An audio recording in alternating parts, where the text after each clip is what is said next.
Sa pagbabayad ng utang, madalas ito yung mga hindi na pag-uusapan.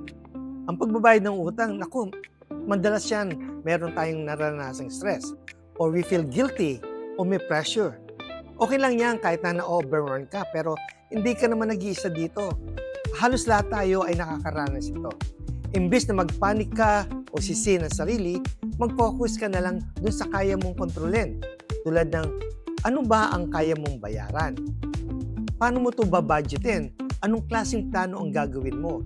At paano mo i-keep track ang progress mo?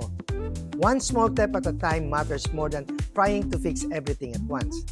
Remember, managing debt isn't about being perfect. It's about making consistent, manageable progress. Follow us for more simple guides to manage debt, reduce stress, and take control of your finances.